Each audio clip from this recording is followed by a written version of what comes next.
नमस्कार दोस्तों, क्लेयरट्यूब live channel में आप सभी का स्वागत है। आज का हमारा वीडियो बहुत इंपॉर्टेंट रहने वाला है। जितने भी आपके family group, friend, relative, known हैं, उन सभी में ये वीडियो ज़रूर शेयर करें। आज हम बात करेंगे कर्ज यानी डेट चुकाने के 7 स्टेप पर। जो हमारा स्टेप नंबर 4 है वो बेहद इम्पोर्टेंट है, जिसका यूज़ बड़ी बड़ी कंपनी, सरकार व कॉमर्शियल साइड में होता है। उसका यूज़ करके आप अपने इंटरेस्ट रेट यानी ब्याज दर को कम कर सकते हो। तो ये सब कुछ जानने के लिए वीडियो के एंड तक बने रहें।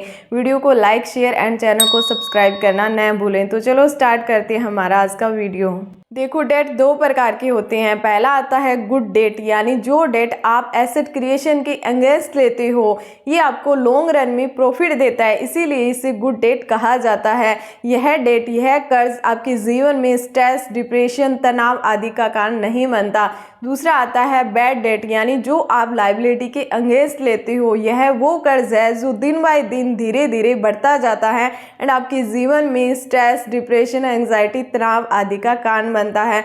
आज इस वीडियो के माध्यम से हम इसी यानी बैड डेट को चुकाने के 7 स्टेप के ऊपर बात करेंगे। जो हमारा स्टेप नंबर 4 है वो बहुत अधिक इम्पोर्टेंट है, उसे मिस मत करना। उसमें आपको बहुत अच्छी इन्फॉर्मेशन दी जाएगी। तो चलो स्टार्ट करते हैं हमारा आज का वीडियो।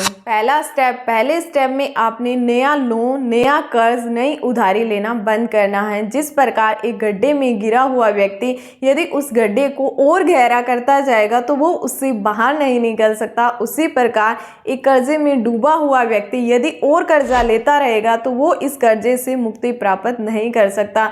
तो जहाँ तक संभव हो आपने नए कर्जे लेना अवॉइड करना है। यदि कोई एक्सट्रीम सिचुएशन हो तो बात अलग है, खास करके आप अनावश्यक चीज़ें EMI के थ्रू न खरीदें। दूसरा स्टेप, इस स्टेप में आपने अपने कर्जों की डेट की लिस्ट बनानी है। उसे आपने इंटरेस्ट रेट यानी ब्याज दरों के अनुसार अरेंज करना है।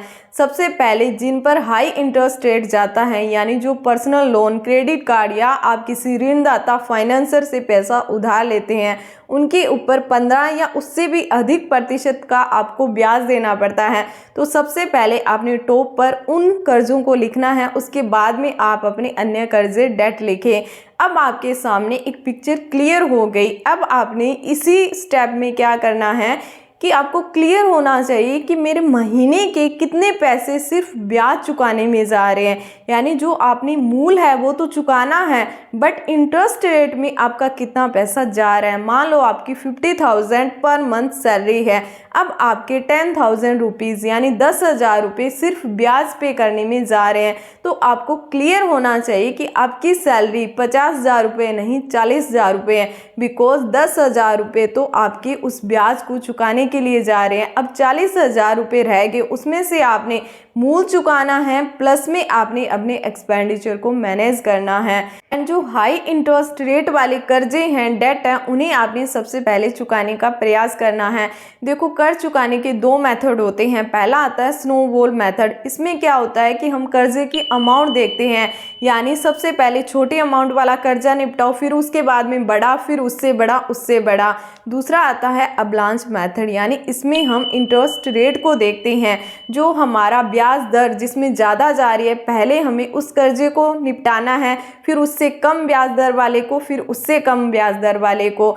अगर प्रैक्टिकली सोचा जाए तो जो अवलांच मेथड है is much more better than snowball method, क्योंकि अवलांच मेथड में आपका जो इंटरेस्ट में पैसा जा रहा है वो कम जाएगा एज कंपैरिजन स्नोबॉल मेथड। तो यहाँ आपने अवलांच मेथड को सिलेक्ट करना है एंड उसके अकॉर्डिंग आप उच्च ब्याज दर वाले कर्जों को पहले निपटाने की कोशिश करें एंड जो अन्य आपके कर्जे हैं उनकी न्यूनतम EMI समय पर भरते रहें ताकि पेनल्टी न लगे। तीसरा स्टेप, मान लो आपकी आय का 30% या उससे भी अधिक पैसा ब्याज की किस्त चुकाने में जा रहा है, तो आपने अपनी मंथली एक्सपेंडिचर को ट्रैक करना है।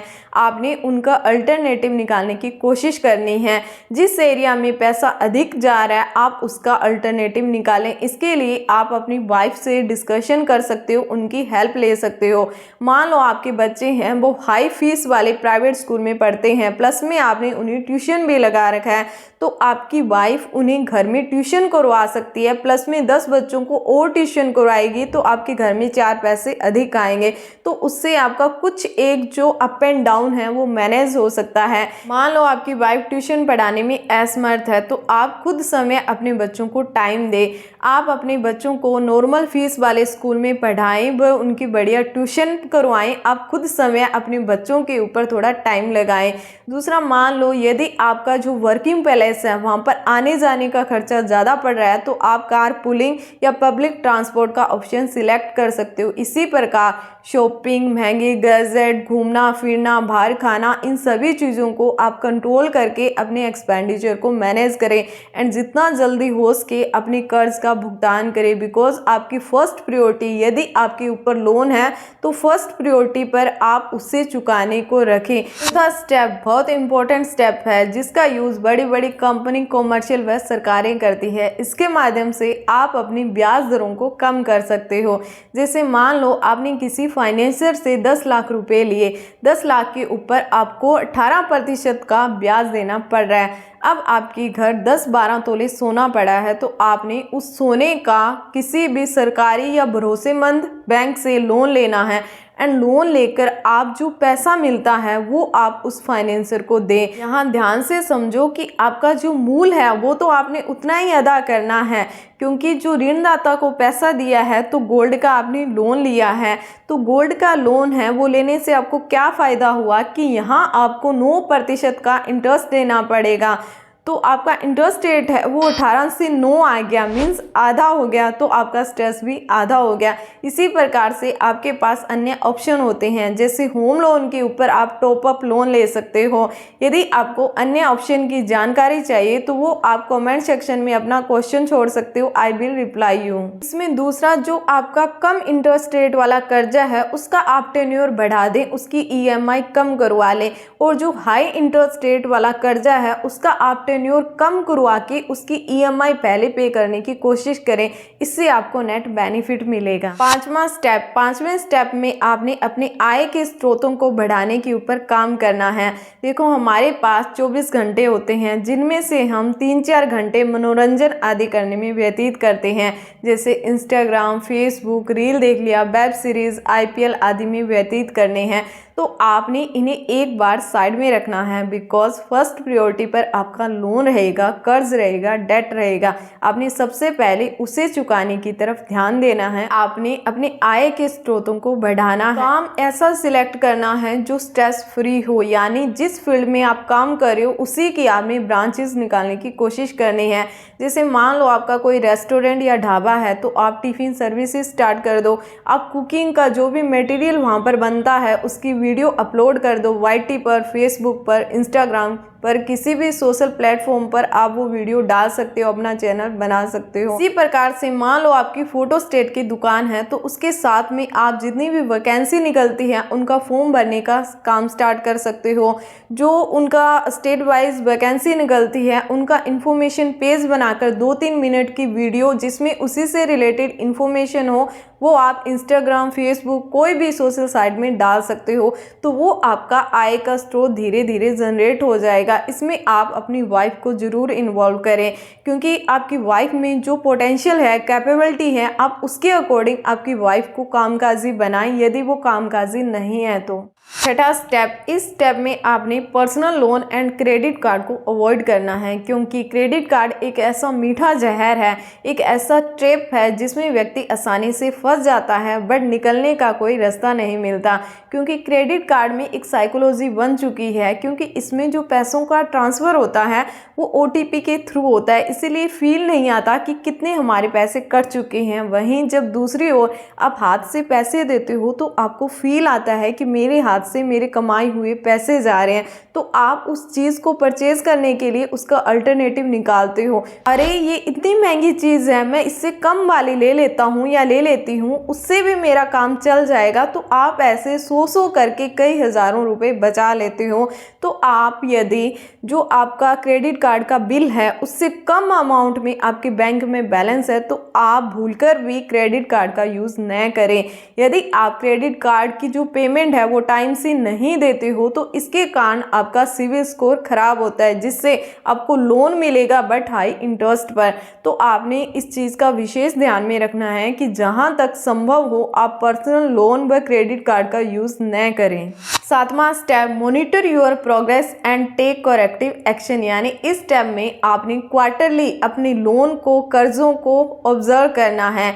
यदि वो लोन है, डेट है, वो कम हो रहे हैं तो आप सही ट्रैक पे हो। आपने अपनी गति को और बढ़ाना है। यदि आपका कर्जा, उधारी उतनी ही पड़ी है या वो और बढ़ रही है तो आप गलत रास्ते पर हो। आप अपने उस गड्ढे को और गहरा कर रहे हो एंड उम्मीद लगाए बैठे हो कि कोई और व्यक्ति आकर मुझे उस गड्ढे से बाहर निकाल देगा। देखो ये तो होने वाला नहीं है, आपको समय ही उस गड्ढे से बाहर निकलना होगा। एंड जिन व्यक्तियों की फाइनेंशियल मिस्टेक इसी प्रकार से चलती रहती है, उन्हें यदि कोई गड्ढे से बाहर निकालकर पहाड़ पर भी बिठा दे तो वो वहां भी गड्ढा बना लेंगे। तो आपको आपकी फाइनेंशियल मिस्टेक है उन्हें सुधारना होगा, ताकि आपके जीवन में स्ट्रेस, डिप्रेशन, तनाव न आए। आपका जीवन है वो सुखी से व्यतीत हो, आपकी लाइफ में खुशियां आए, न कि तनाव आए। तो आपने इस स्टेप के अंदर आपके जो लोन है, डेट है, उन्हें आपने ट्रैक करना है क्वार्टरली। यदि उनमें इम्प्रूवमेंट मिल रही है तो आप सही रास्ते पर हो, आपने अपनी गति है वो बढ़ानी है।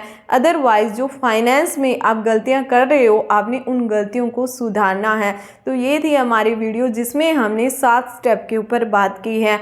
सबसे पहले तो आपने नया लोन नहीं लेना है। दूसरे स्टेप में आपके लोन कितने हैं, कितना ब्याज आ रहा है, आपके सामने एक पिक्चर क्लियर होनी चाहिए। आपने अबलांस मेथड की तरफ जाना है, यानी जो हाई रेट पड़ रहा है उस कर्ज को आपने पहले चुकाना है। तीसरे स्टेप में आपने अपने एक्सपेंडिचर को मैनेज करना है, अनावश्यक चीज़ों को EMI के थ्रू न खरीदें। चौथे स्टेप में आपने अपने डेट को रिस्ट्रक्चर करना है, उच्च ब्याज दरों को निम्न ब्याज दरों में शिफ्ट करने की कोशिश करनी है। 5वें स्टेप में आपने अपनी आय के स्रोतों को बढ़ाना है, आपने इसके अंदर अपनी वाइफ को इन्वॉल्व करना है। यदि वो कामकाजी नहीं है तो उन्हें कामकाजी महिला बनाएं। 6ठे स्टेप में जितना हो सके आप पर्सनल लोन व क्रेडिट कार्ड का यूज़ अवॉइड करें। 7वें स्टेप में आपने एटलीस्ट क्वार्टरली अपने लोन को ट्रैक करना है। यदि आपका लोन है वो कम हो रहा है तो आप सही रास्ते पर हो। तो ये थी हमारी वीडियो जिसमें हमने लोन को, कर्ज को अदा करने के 7 स्टेपों के ऊपर बात की है। यदि आपको वीडियो पसंद आई है तो वीडियो को लाइक करें, शेयर करें एंड चैनल को सब्सक्राइब करें। धन्यवाद।